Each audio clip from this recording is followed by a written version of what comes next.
impersonally obscene. A harsh feminine cackle followed it. Deborah had only been in Urbana for 18 months, but she knew better than to pause or to register that she had heard at all.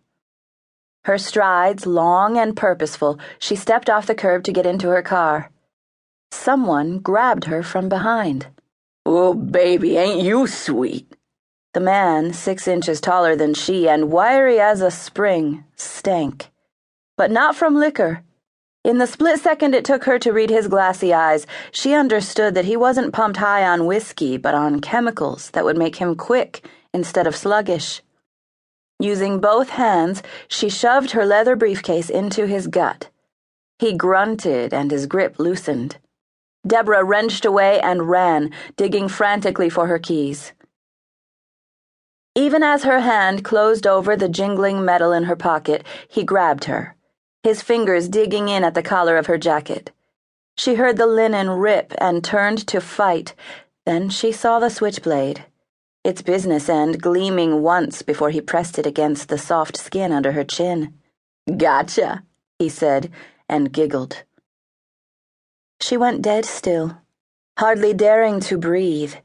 In his eyes she saw a malicious kind of glee that would never listen to pleading or logic.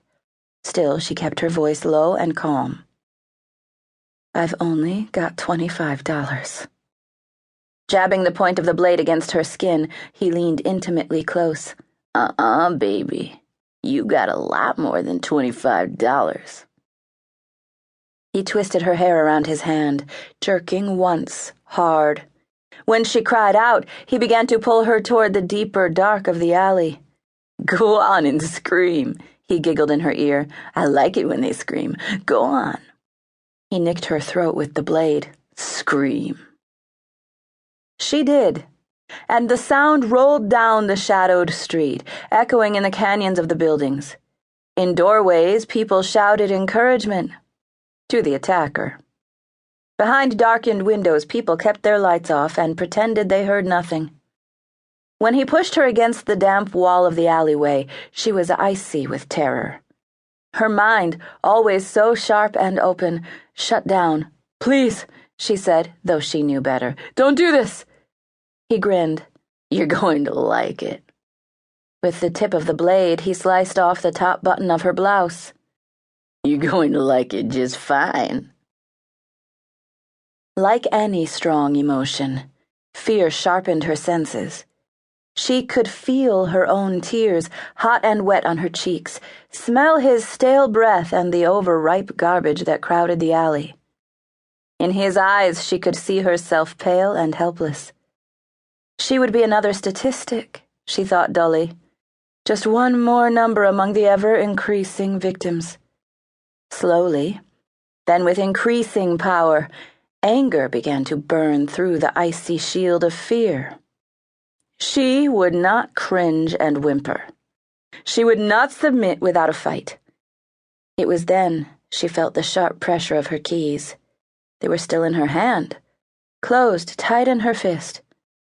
Concentrating, she used her thumb to push the points between her stiff fingers. She sucked in her breath, trying to channel all of her strength into her arm. Just as she raised it, her attacker seemed to rise into the air, then fly, arms pinwheeling into a stand of metal garbage cans. Deborah ordered her legs to run. The way her heart was pumping, she was certain she could be in her car, doors locked, engine gunning, in the blink of an eye. But then she saw him. He was all in black.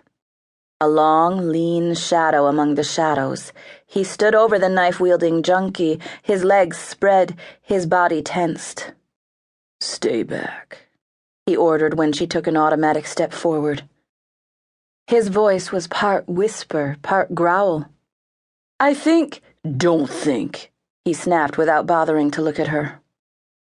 Even as she bristled at his tone, the junkie leaped up, howling, bringing his blade down in a deadly arc.